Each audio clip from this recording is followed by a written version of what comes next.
ನೇರಳೆ ಹಣ್ಣಿನ ಜ್ಯೂಸ್ ಎಲ್ಲರೂ ಕುಡಿದಿರ್ಬೋದು, ಜಾಮ್ ಕೂಡ ಮಾಡಿರ್ಬೋದು. ಆದ್ರೆ ಸಾರು, ಬಿಸಿ ಬಿಸಿ ಅನ್ನ, ಸ್ವಲ್ಪ ತುಪ್ಪ, 1 ಬೌಲ್ ನೇರಳೆ ಹಣ್ಣಿನ ಸಾರು, ಇದಕ್ಕಿಂತ ಪರ್ಫೆಕ್ಟ್ ಮೀಲ್ ಬೇರೆ ಇಲ್ಲ. ಈ ರೆಸಿಪಿ ನೋಡಿದ್ಮೇಲೆ ನೇರಳೆ ಹಣ್ಣು ಸಿಕ್ಕಾಗೆಲ್ಲ ಈ ಸಾರು ಮಾಡೋದಂತೂ ಗ್ಯಾರಂಟಿ. ರೆಸಿಪಿ ಸಿಂಪಲ್, ಆದರೆ ರುಚಿ ಮಾತ್ರ ನೆನಪಲ್ಲಿ ಉಳಿಯುತ್ತೆ. ಹಾಗಾದ್ರೆ ತಡ ಯಾಕೆ, ರೆಸಿಪಿ ಸ್ಟಾರ್ಟ್ ಮಾಡೋಣ. Hey there, welcome to foodie Ramya. ಮೊದಲಿಗೆ 20 ರಿಂದ 25 ನೇರಳೆ ಹಣ್ಣು ಚೆನ್ನಾಗಿ ವಾಶ್ ಮಾಡಿಟ್ಕೊಳ್ಳಿ.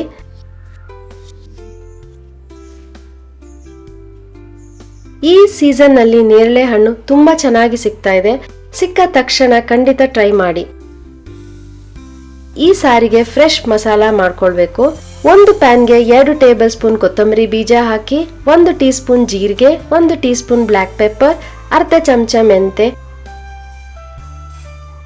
5 ರಿಂದ 6 ಡ್ರೈ ರೆಡ್ ಚಿಲ್ಲೀಸ್, ಸ್ವಲ್ಪ ಫ್ರೆಶ್ ಕರಿ ಲೀವ್ಸ್,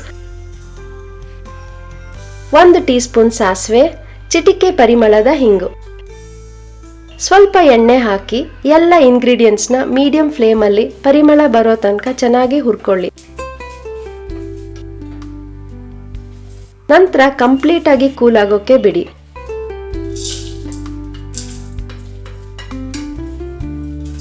ಈಗ ನೇರಳೆ ಹಣ್ಣಿನ ಸೀಡ್ಸ್ ನ ಈ ತರ ಸಪರೇಟ್ ಮಾಡಿ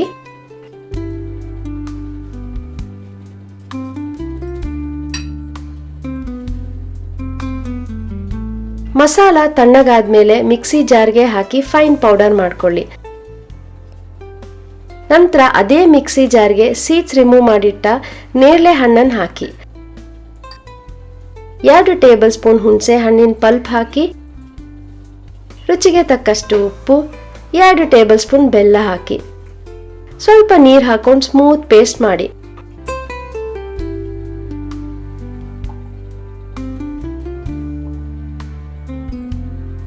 ಈಗ ಈ ಪೇಸ್ಟ್ ನ ಒಂದು ಪಾತ್ರೆಗೆ ಹಾಕಬೇಕು. ಮಿಕ್ಸಿ ಜಾರ್ಗೆ ಸ್ವಲ್ಪ ನೀರು ಹಾಕಿ ಉಳಿದ ಮಸಾಲ ಎಲ್ಲ ಪಾತ್ರೆಗೆ ಹಾಕಿ. ಈಗ 3 ಟೇಬಲ್ ಸ್ಪೂನ್ ಬೇಯಿಸಿದ ತೂರ್ ದಾಲ್ ಹಾಕಿ, ತುಂಬಾ ದಾಲ್ ಹಾಕೋದು ಬೇಡ. ನೇರಳೆ ಹಣ್ಣಿನ ಒರಿಜಿನಲ್ ಫ್ಲೇವರ್ ಡಾಮಿನೇಟ್ ಆಗಬೇಕು. ಬೇಕಾದಷ್ಟು ನೀರು ಹಾಕಿ ಸಾರಿನ ಕನ್ಸಿಸ್ಟೆನ್ಸಿ ಅಡ್ಜಸ್ಟ್ ಮಾಡಿ.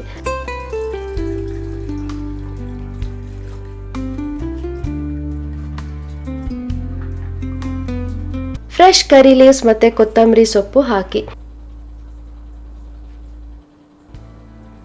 ಒಂದು ಸಲ ಟೇಸ್ಟ್ ನೋಡಿ, ಉಪ್ಪು ಬೆಲ್ಲ ಅಥವಾ ಹುಣಸೆ ಬೇಕು ಅಂದ್ರೆ ಅಡ್ಜಸ್ಟ್ ಮಾಡಿ. ಈಗ ಮೀಡಿಯಂ ಫ್ಲೇಮ್ ಅಲ್ಲಿ ಚೆನ್ನಾಗಿ ಕುದಿಯೋಕ್ ಬಿಡಿ. ಕುದಿತಾ ಇದ್ದಂತೆ ಅದ್ಭುತ ಪರಿಮಳ ಮನೆ ತುಂಬಾ ಹರಡುತ್ತೆ.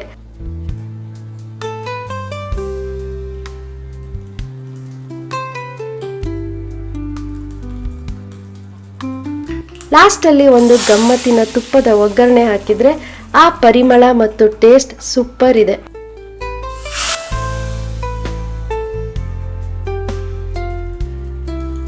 ಬಿಸಿ ಬಿಸಿ ರುಚಿಕರವಾದ ನೇರಳೆ ಹಣ್ಣಿನ ಸಾರು ರೆಡಿ. ಬಿಸಿ ಅನ್ನಕ್ಕೆ ಸ್ವಲ್ಪ ತುಪ್ಪ, ಜೊತೆಗೆ ಒಂದು ಕ್ರಿಸ್ಪಿ ಹಪ್ಪಳ.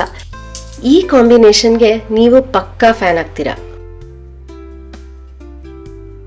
ನೇರಳೆ ಹಣ್ಣಿನ ಸೀಸನ್ ತುಂಬಾ ಶಾರ್ಟ್, ಅದಕ್ಕೆ ಈ ರೆಸಿಪಿ ಮಿಸ್ ಮಾಡಬೇಡಿ. ಸೀಸನ್ ಮುಗಿಯೋದ್ರೊಳಗೆ ಖಂಡಿತ ಒಂದ್ಸಲ ಟ್ರೈ ಮಾಡಿ. ಅಂಟಿಲ್ ನೆಕ್ಸ್ಟ್ ಟೈಮ್, ಇದು ನಿಮ್ಮ Ramya. Stay warm and stay foodie.